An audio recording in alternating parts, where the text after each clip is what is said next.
So welcome to the second talk of the day. Now we're going to be hearing from John Adler, who's going to be talking about the properties of validity proofs in the context of blockchain scaling. Do leave questions in the chat as he's speaking, and at the end, I'm going to do a Q&A. So take it away, John. Thanks. So today I'll be talking about challenging the properties of validity proofs in the context of blockchain scaling. So contrary to what was said before, this will not be some sort of optimistic versus zk rollup debate or anything. It'll be specifically about how validity proofs and their properties mesh together with the base blockchains that they build upon. Okay, so a little bit about myself. My name is John Adler. I'm currently with Fuel Labs and Lazy Ledger. At Fuel Labs, we're building a high-performance optimistic rollup. And at Lazy Ledger, we're building a new layer 1 blockchain that is focused on data availability and ordering and separates out execution to the application layer, which makes it maximally scalable. Previously, I was at Consensus, where I did layer 2 scalability research, and I wrote the first concrete description of the design paradigm that is now known as optimistic rollups. So, brief overview of validity proofs versus another construction called fraud proofs. I'm sure most of the listeners of this conference are more than familiar with validity proofs and their properties, so this will be extremely short. A validity proof is really a compact proof that a computation, in other words, some function on given inputs, is correct.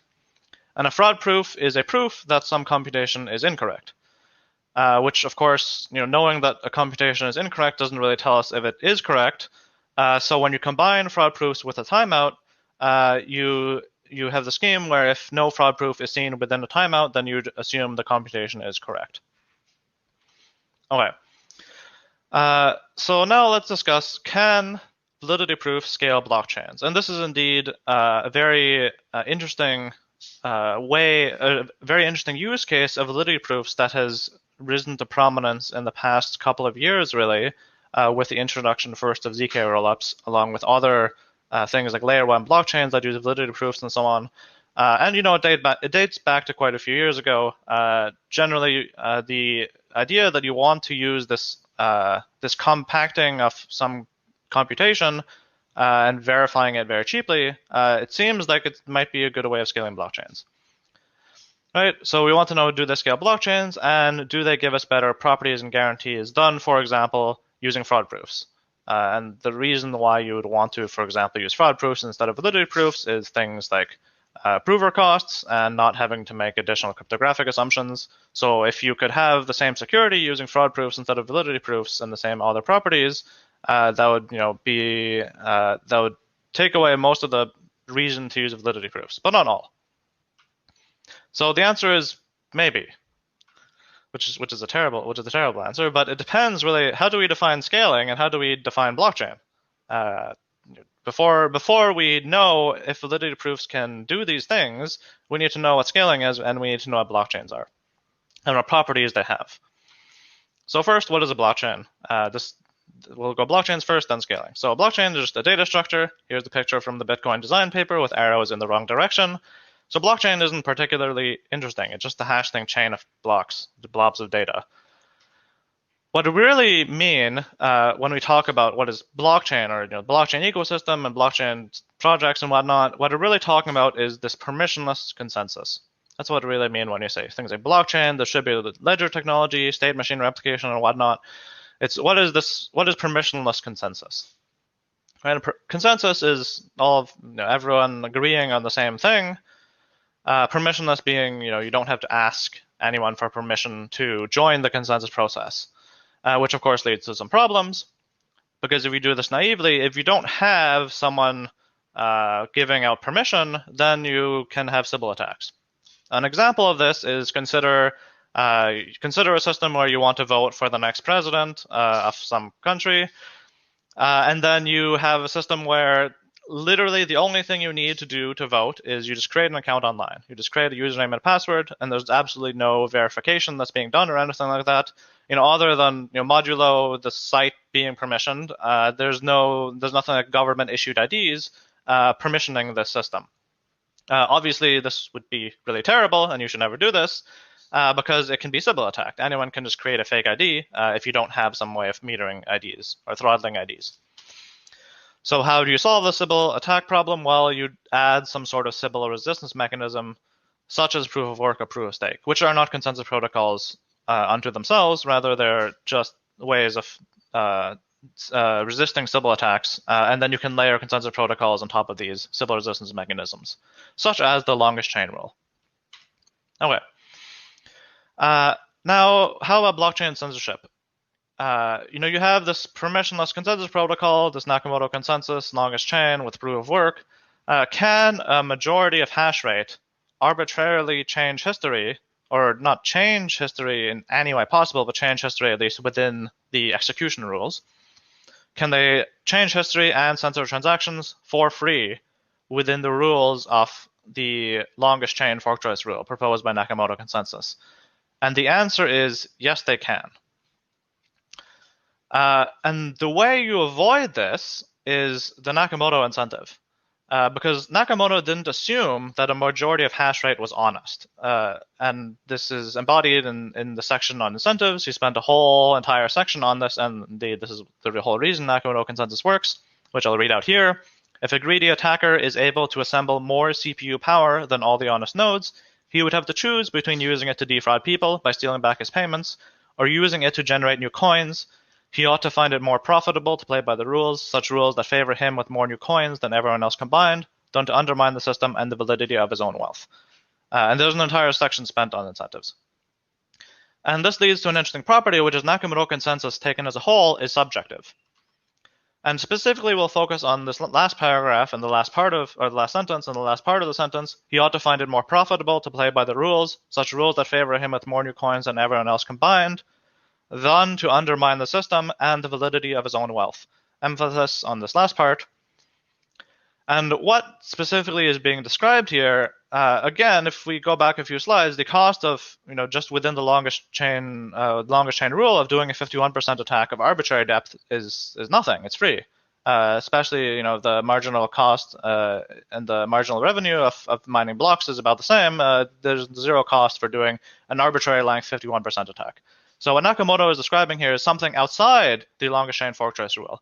Is some penalty that is applied through social coordination, not something in protocol. Okay, so let's kind of consider what happens if 51% or some majority of miners do some long reorg, let's say a 1 week reorg on Bitcoin. What do you do?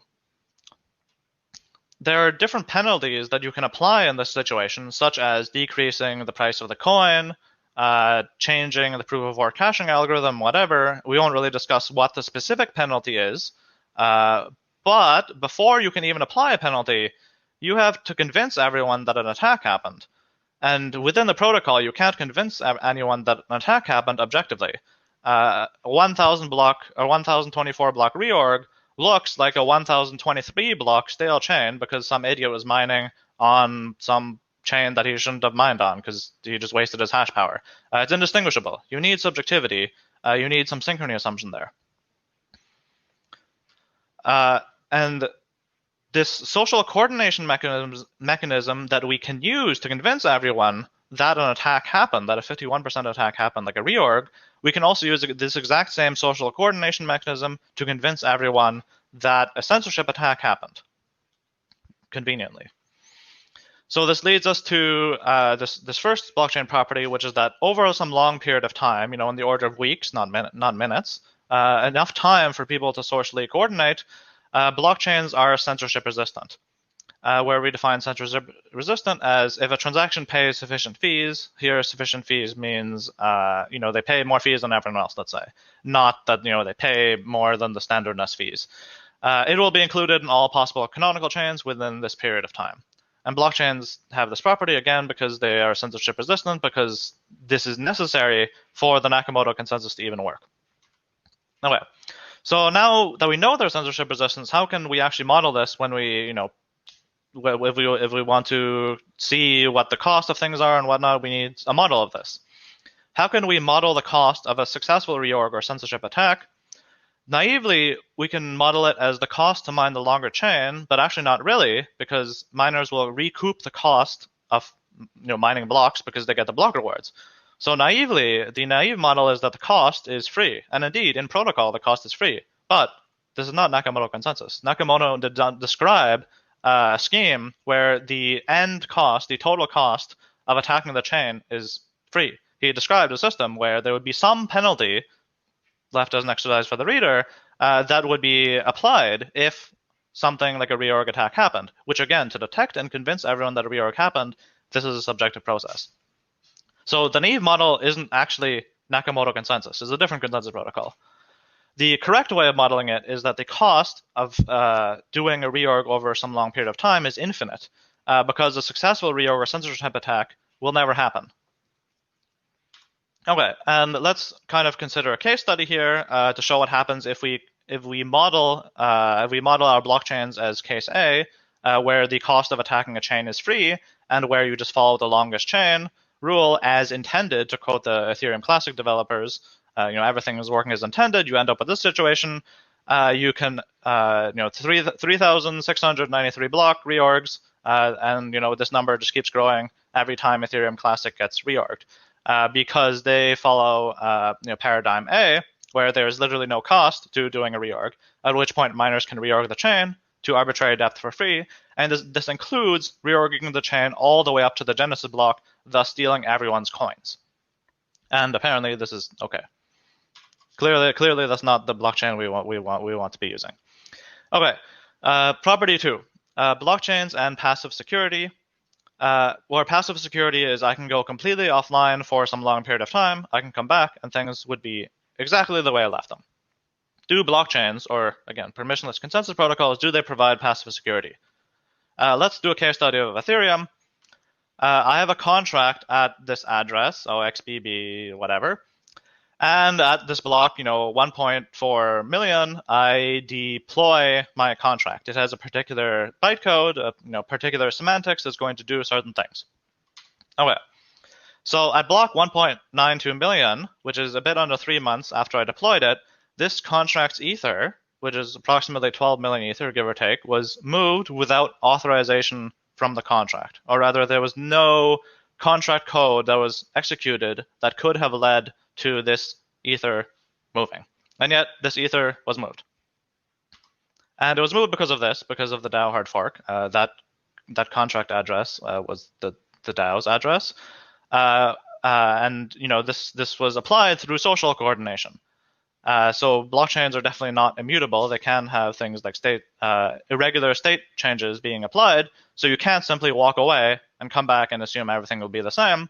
If you did this with a DAO, then you would find your coins under custody of the Ethereum Foundation, when you would expect your coins to be under custody of either the DAO contract, if it was properly written, or an attacker, since code is law. Okay, so you might say, well, Ethereum, this only applies to Ethereum because Ethereum's a scam, they did an ICO, blah, blah, blah. Well, let's also consider Bitcoin. So 15 opcodes were disabled in 2010, which was close to 1 year after launch. So this was not, before launch or anything. And any script that has one of these disabled opcodes in it is an invalid script. So it'll always evaluate to false. And therefore, any coins that are locked behind a script that includes one of these opcodes is completely unspendable. So even through a soft fork, we can end up with, I have coins, and now suddenly my coins are effectively burned because I can no longer spend them, even through soft forks. And this doesn't only happen on Ethereum, it happened on Bitcoin, and it can happen on any chain. So the second property, or rather a lack of a property, which is that blockchains do not provide passive security, and this should surprise no one because, again, permissionless consensus protocols involve subjectivity and social coordination. Blockchains are simply tools to facilitate social coordination. They're not governed by math, or they're not governed by cryptography. They're governed by people. Okay, enough about blockchains. Let's talk about scalability and scaling. To start off this topic, here's a tweet by James Presswich, it followed some previous tweets. Tweets and threads on Twitter about the scalability and throughput and so on of things like zero-knowledge proof systems, validity proofs and whatnot, and rollups and so on, sharding. So James here defines scalability as being able to validate more transactions on the same hardware, or rather like a higher transaction rate. And throughput is processing more transactions across the whole system. This is a pretty good starting point, but the key thing here is the difference between scalability and throughput is scalability is constrained. There's like a denominator there, which is the hardware or like some cost, which is a very important point because a lot of blockchain projects will say, we're super scalable. We can process 1,000 transactions per second, 10,000 transactions per second. But that's not scalability, that's throughput. Scalability, you have to include the cost of hardware. It's easy to process 10,000 transactions per second, just require really expensive hardware. Okay, so what is scaling more precisely? And this is, I think, the first kind of concrete definition to this extent of the word blockchain of scaling in the blockchain in a blockchain context that I've ever seen. So this, Anna definitely said that this talk should be novel. So this is probably the most novel part of the talk. Let's give a concrete definition of the word scaling, or let's give a definition that's as close to that as possible. So we'll define scaling as the worst case cost to run a node that can produce valid blocks.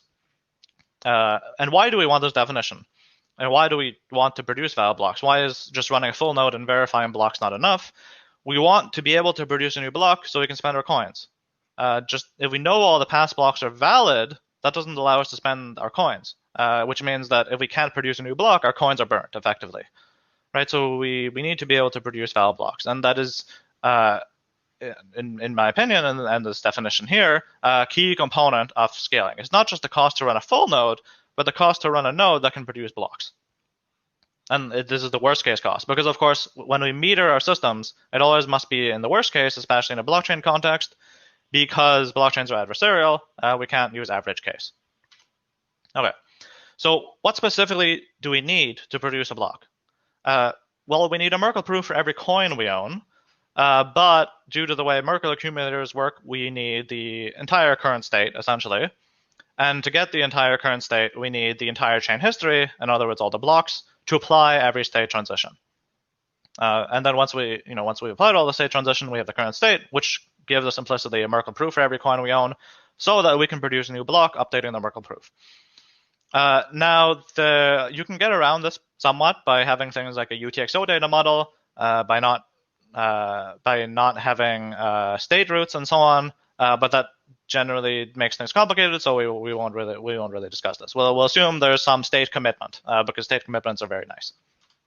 Okay, so now that we know about scaling and we know about blockchains, let's see, how do validity proofs tie into this? How are validity proofs used in blockchains? And this is, of course, where the fun begins, because we're at the zk Summit here, not the blockchain summit.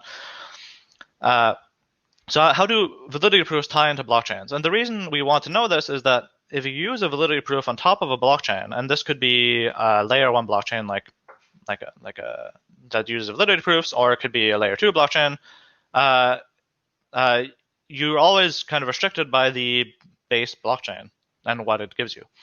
Okay, so do validity proofs provide additional security for blockchains? Let's start with full nodes. So validity proofs don't provide additional security for full nodes, obviously, because a full node fully validates every transaction. If validity proof shows you that all the transactions are valid, you end up in the same spot. So no additional security for full nodes. Okay. Do validity proofs provide additional security for things like light clients? And this includes things like rollups or other layer 2 constructions. Well, validity proofs do add security to light clients that don't have any sort of security mechanism. A light client that just trusts a majority of the hash rate is honest is pretty dangerous, because, as we said before, you need to be able to convince everyone that an attack happened. But if everyone is just running a light client, they might not be able to be convinced that, say, an invalid state transition was included on the chain, because you don't have any way of proving it to them, right? Like a reorg didn't happen, a censorship attack didn't happen, but an invalid state transition was included. If you have no way of proving this to a light client, other than saying, well, just run a full node, well, obviously that's not great. It's hard to apply a penalty and make it stick if 99% of users are running light clients and they're insecure light clients. So, validity proofs add security to there, but do validity proofs add security or more security than fraud proofs? No, they don't, because using a fraud proofs plus a timeout that is long enough is perfectly fine and perfectly secure because this is, blockchains are censorship resistant. This is a property of blockchain networks, and social coordination is needed if they are not. So if the timeout violation is, if the timeout is violated, the base blockchain will be in trouble because then you won't be able to socially coordinate anything. Okay, so do validity proofs help with scalability? Which, recall, scaling is the worst case cost to run a node that can produce valid blocks. And to produce blocks, you need to do two things. First is download the entire chain history, in other words, all the blocks. The second is apply every state transition to get the current state. Okay, first, downloading the entire chain history. Do validity proofs help for this? Well, no, you still have to download everything. Okay, second, applying every state transition to get the current state. Well, also no, because you know the state transition is valid. You know that if Alice sends coins to Bob, you have to update Alice's balance, you have to update Bob's balance. And the thing that a validity proof here would help you is you don't have to verify Alice's signature, and you don't have to verify that Alice had enough balance.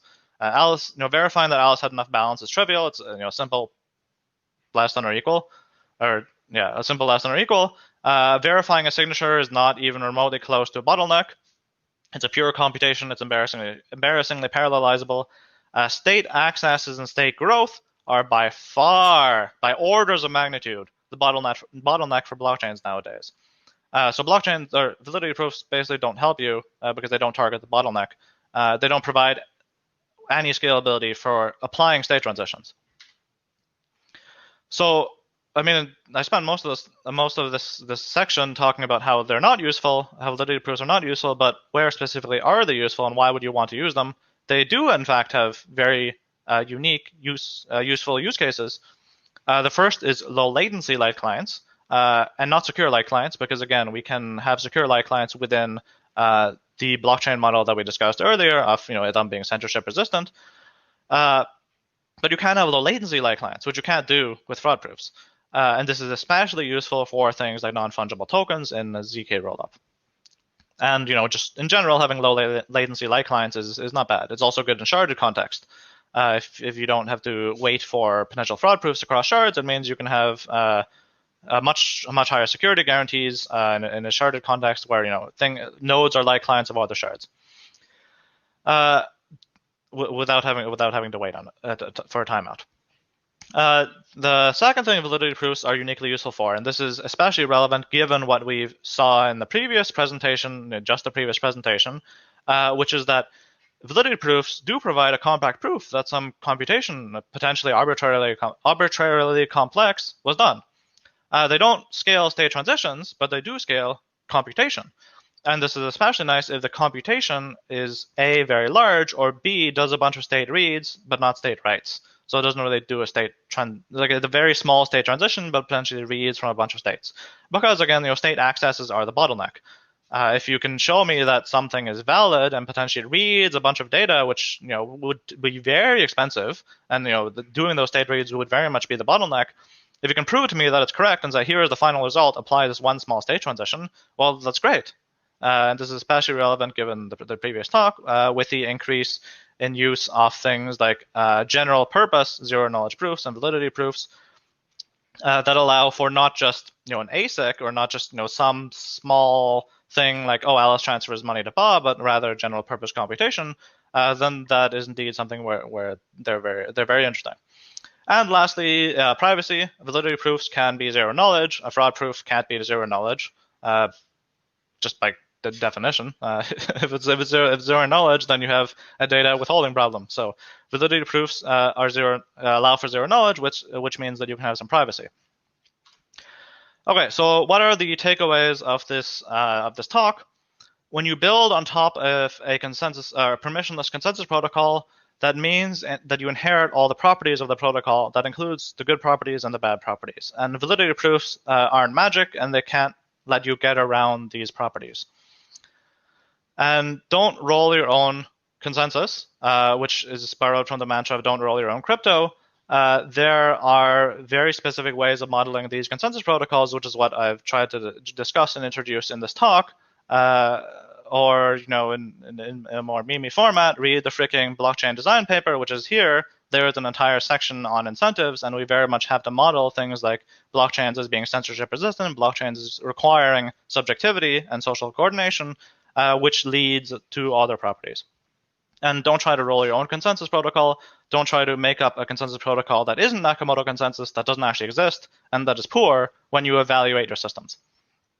Okay, with that, the slides are done, which means it's question time. Hello. So I've not seen that many questions, so I'd like, if there are any questions, please put them in the chat. I was kind of wondering, like, what's your alternative? When you give this definition of scaling, and then you say validity proofs don't necessarily improve the scaling as defined, what's an alternative? What do you argue for? Well, it's hard to improve the scaling of state transitions, of applying state transitions. There's not really much you can do. Like, if you have a state transition, okay, you have a database. I mean, we know how to make databases, and we know how to make state transitions, or like apply transactions into the database. So there's not really much you can do in terms of applying state transitions. We've already peaked.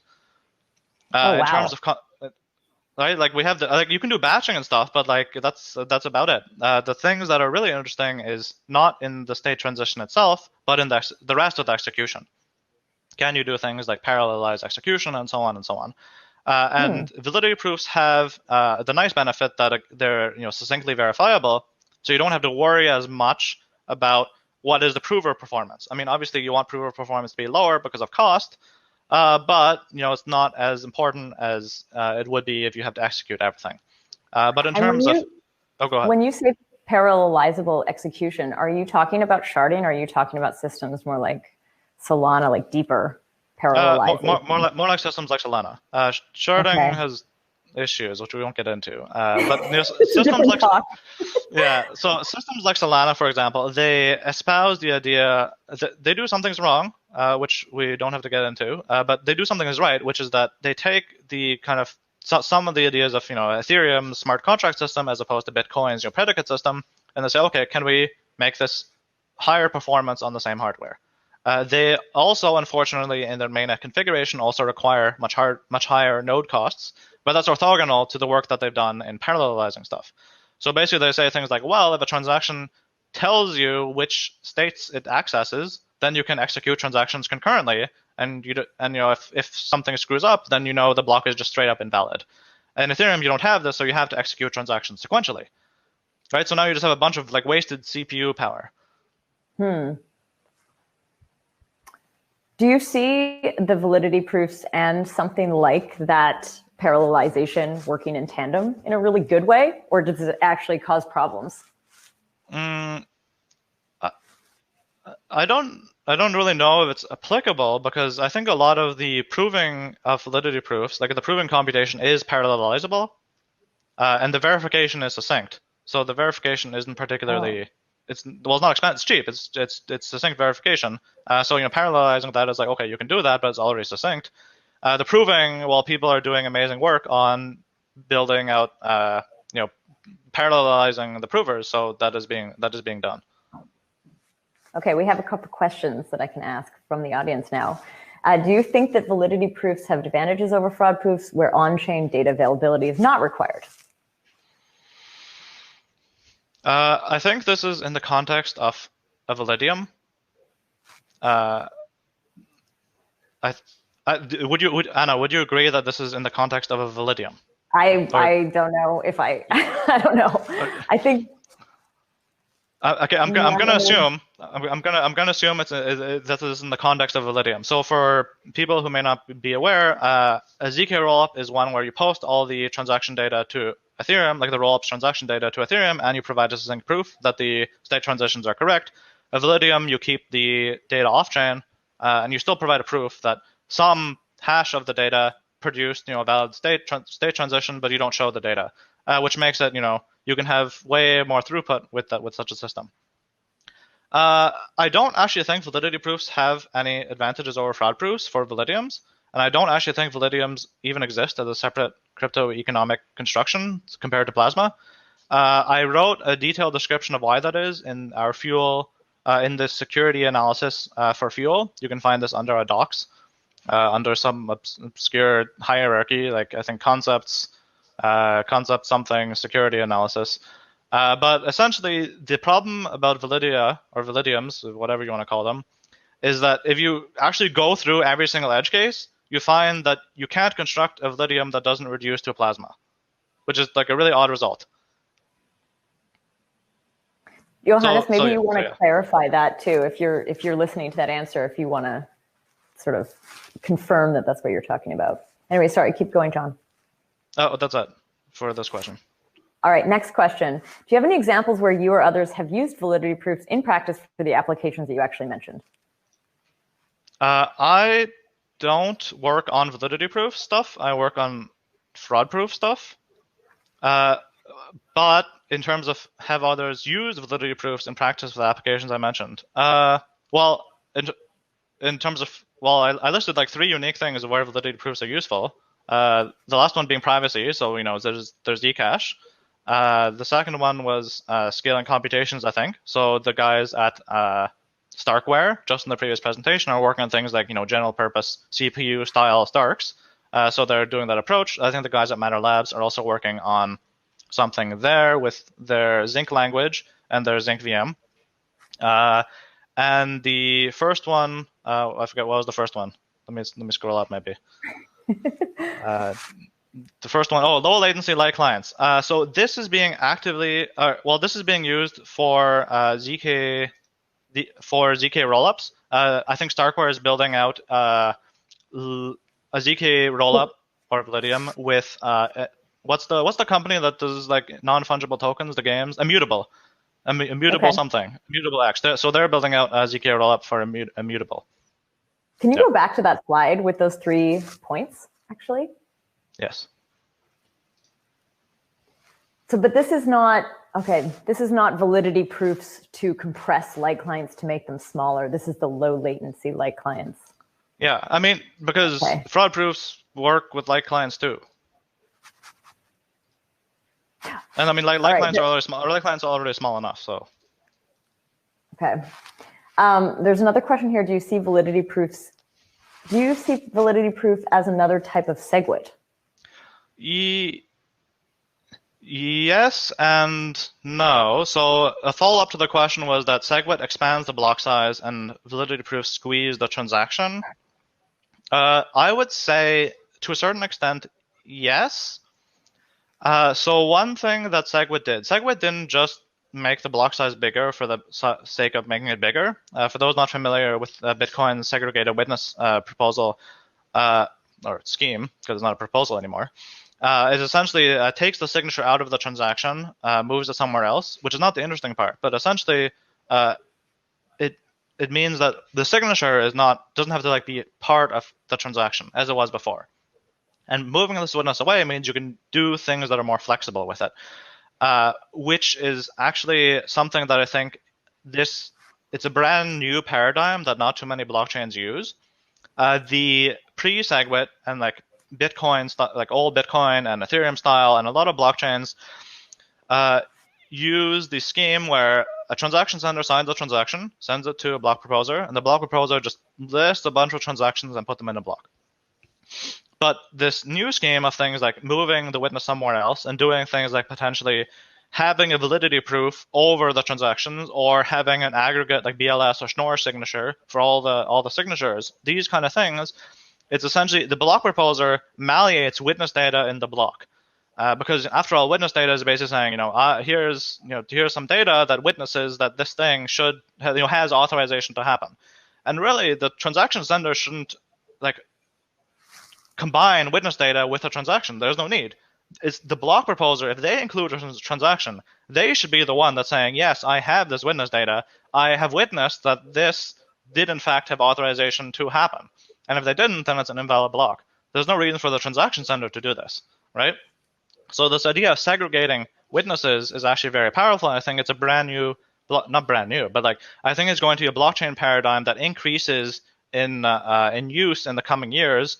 Because it's extremely powerful, being able to do things like aggregate signatures. It's the block proposer is going to take a bunch of transactions and create a BLS or Schnorr aggregate signature out of that, which is very similar to, say, the validity proof of that the transactions are valid and their signatures are valid. Those two things are, there's huge overlap. But being able to do this means you need a fundamental change in how you model block proposers. You need block proposers to be able to malleate witness data. So in that context, I think validity proofs do have a lot of similarities to SegWit. Robert Z asked, I would argue that fraud proofs are worse than validity proofs. The argument for that is social consensus layer 2 is obviously reduced from layer 1. Layer 1 has a strong social consensus. Why take that risk?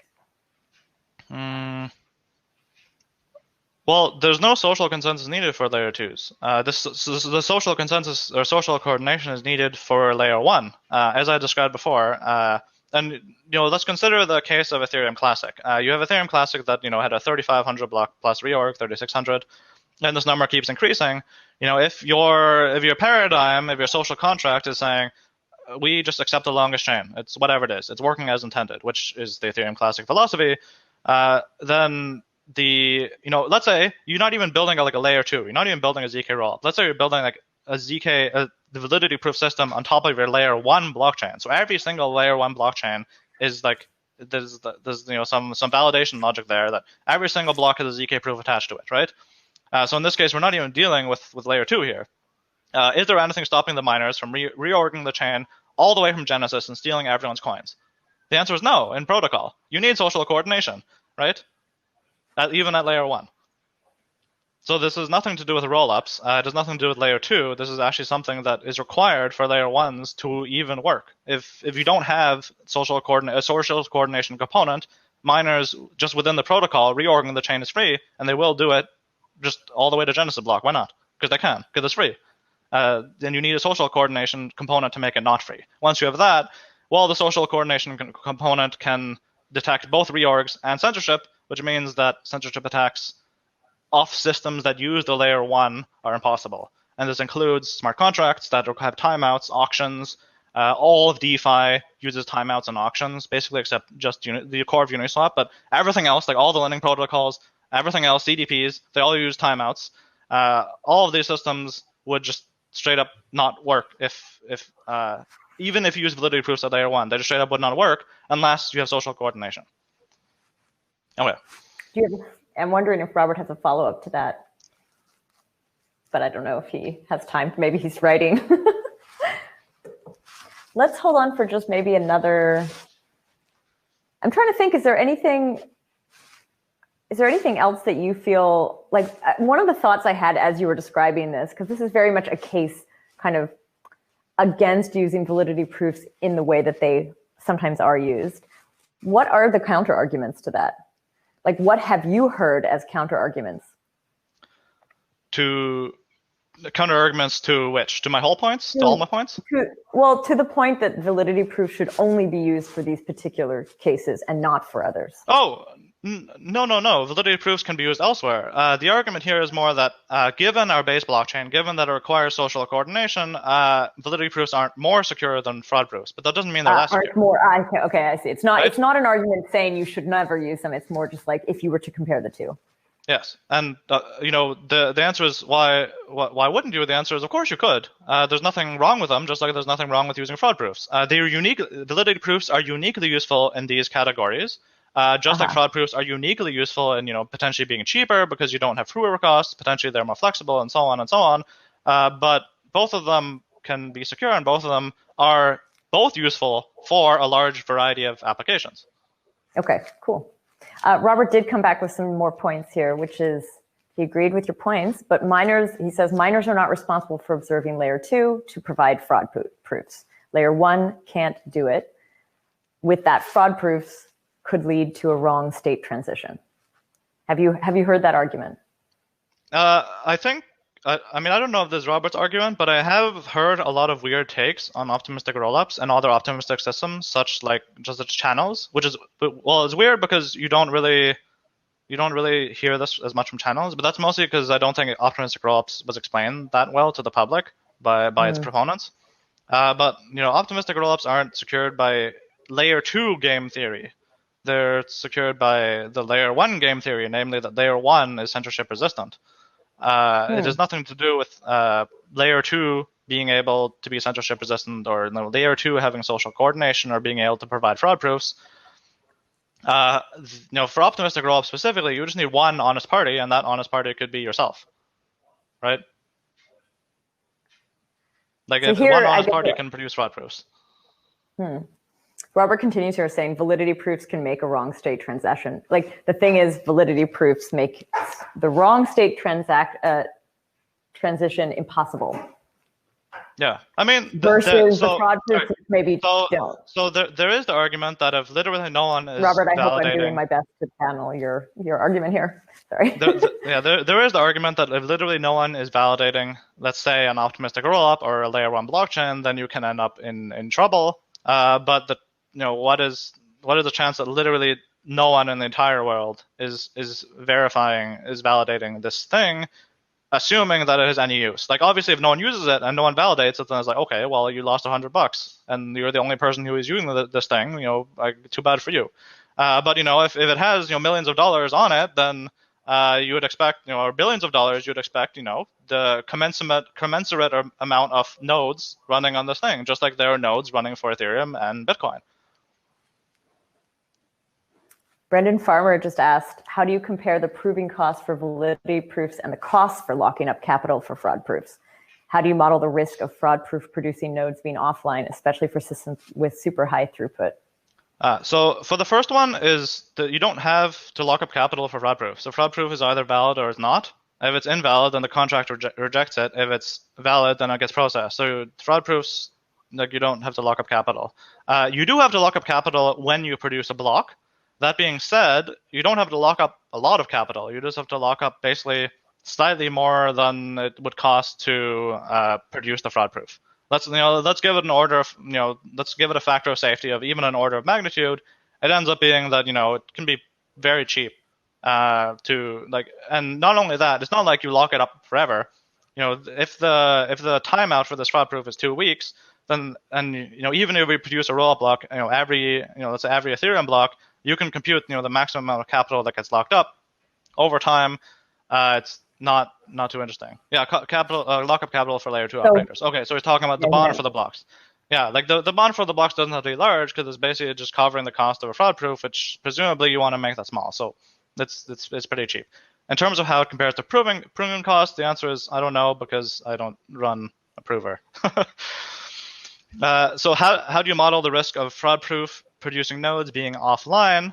I think I covered that and it's partly in the previous answer, which is that for systems with super high throughput, or more specifically for systems with a lot of economic activity, you would expect that there will be a lot of nodes, and that's because if there's a lot of activity, there are more people that want to do things with a chain, right? There are more people that want to do things like chain analysis. There are more people that want to do things like accept.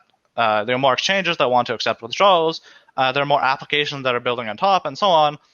So the more activity you have, you should expect the more nodes, up to a certain amount. There might be diminishing returns, but you'd expect the more activity, the more nodes. So the more activity there is, the less chance there is that you end up in the situation where there's literally no one validating an optimistic rollup. Cool. I wonder, are there any more comments or questions? These have been great. And yeah, there's a slight delay between us and the chat, so I'll give them a moment. So I guess if there isn't, then I guess we can wrap up here. We have next up a break. So oh man, this is the problem with the delay. Okay, now there is another question. Conversely, the more activity there is, the greater the cost of running a node, right? Yeah, I mean, so this applies to zk rollups too, because again, we have to consider the worst case. So if you're saying the greater the cost to run a node, that means you're implying that there will be fewer users of the zk in a zk rollup the more users there are, which, as you can see, is also absurd. Yes, the more a system is used, the cost of a node will increase, but you can bound that cost, and this applies to both optimistic and zk rollups. Okay. Now I'm worried that there's going to be a question coming right as I end. But if not, I would say we can sign off. I don't know if I should do it.